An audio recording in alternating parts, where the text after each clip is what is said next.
Vidyasagar science olympiad 2024 Paschimbanga সরকারের উদ্যোগে অনুষ্ঠিত হতে চলেছে 5ই মে 2024। এখানে ক্লাস 9-এর স্টুডেন্টদের রেজিস্ট্রেশন করতে হবে। ম্যাক্সিমাম 5 জনের রেজিস্ট্রেশন করা যেতে পারে। তো এটা রেজিস্ট্রেশন করতে প্রথমেই আমাদের যে কাজটা করতে হবে, অফিসিয়াল ওয়েবসাইটে চলে আসতে হবে। বিদ্যাসাগর সায়েন্স অলিম্পিয়াড এর লিঙ্কটাও আমি ডিসক্রিপশন বক্সে দিয়ে দেবো, আপনারা ওখান থেকেও চলে আসতে পারবেন। নিচে দেখতে পাচ্ছেন এখানে ক্লিক হেয়ার ফর রেজিস্ট্রেশন। এখানে আসার পর এই লিঙ্কটাতে ক্লিক করতে হবে। ক্লিক করার সঙ্গে সঙ্গে আমাদের নতুন একটা পেজ ওপেন হবে, যেখানে লেখা থাকবে প্লিজ ইনসার্ট ইউডাই স্কোর। প্রত্যেকে স্কুলের একটা ইউনিক ইউডাই স্কোর থাকে, সেই কোডটা দিয়ে দেবেন। এখানে দেওয়ার পর সাবমিট বাটনে ক্লিক করবেন।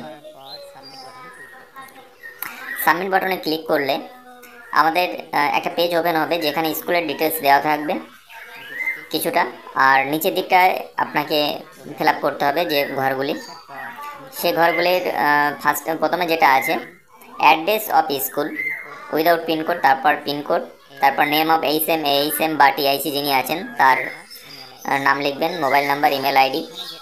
লেখার পর নিচে যে রেকমেন্ডেশন লেটার দেখতে পাচ্ছেন, এখানে যে লেটারটি ডাউনলোড করতে হবে নিচেই তার লিঙ্ক দেওয়া আছে, ক্লিক হেয়ার টু ডাউনলোড। এখানে ক্লিক করার পর আমাদের সামনে নতুন একটা পেজ ওপেন হবে।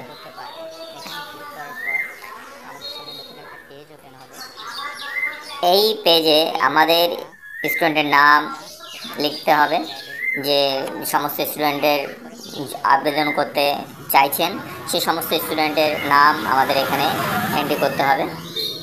এখানে গার্জিয়ান নেম লিখতে হবে এবং এখানে পার্সেন্টেজ লিখতে হবে, ক্লাস 8-এ কত পার্সেন্টেজ পেয়েছিল, এবং পরে যে ঘরটা আছে সেখানে full signature of the student করতে হবে, এবং সবার নিচে HOI যিনি আছেন, হেড যিনি আছেন, তার সিগনেচার করতে হবে, এবং পরে সেটা স্ক্যান করে রাখবেন, PDF আকারে সাবমিট করতে হবে। করার পর এখানে যে ক্যাপচারটি আছে, ক্যাপচারটি দেওয়ার পর প্রসেস ফর রেজিস্ট্রেশনে ক্লিক করতে হবে। ক্লিক করার পর এরকম একটা পেজ আপনাদের সামনে ওপেন হবে। আপনারা দেখতে পাচ্ছেন please click here to process for registration of student. এখানে ক্লিক করুন। ক্লিক করার পর স্টুডেন্টের ডিটেলস আমাদের এখানে এন্ট্রি করতে হবে। তার আগে আমাদের স্কুলের ডিটেলস আমরা ওখানে শো হচ্ছে, দেখতে পারবেন। এখানে অ্যাপ্লিক্যান্ট নেম, এখানে স্টুডেন্ট কোড যেটা বাংলা শিক্ষার আইডিতে দেওয়া আছে, বাংলা শিক্ষার আইডি যেটা সেটা দিতে হবে। Guardian name, gender, email ID যদি থাকে, মোবাইল নাম্বার স্টুডেন্টের, আর এখানে পার্সেন্টেজ, ক্লাস 8-এ সে কত পার্সেন্টেজ পেয়েছিল সেই পার্সেন্টেজটা আপনাদের এখানে ইনপুট করে দিতে হবে। তারপর নিচে আছে ফটো, ফটো আপলোড করতে হবে এবং এখানে সিগনেচার আপলোড করতে হবে। এই ফটো আপলোড করার সময় দেখে নিতে হবে 100 কেবির মধ্যে হতে হবে ফটোটা অবশ্যই, আর সিগনেচারে 50 কেবির মধ্যে হতে হবে। তারপর ক্যাপচার দেওয়ার পর রেজিস্ট্রেশন করতে হবে।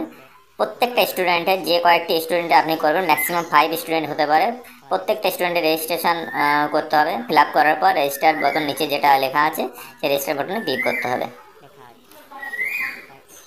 তো আমরা আমাদের স্টুডেন্টের নাম এন্ট্রি করে আমরা সাবমিট করলাম। সাবমিট করলে এরকম একটা পেজ ওপেন হলো।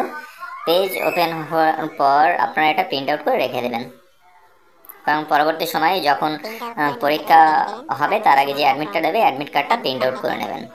ধন্যবাদ। ভালো লাগলে অবশ্যই সাবস্ক্রাইব করবেন।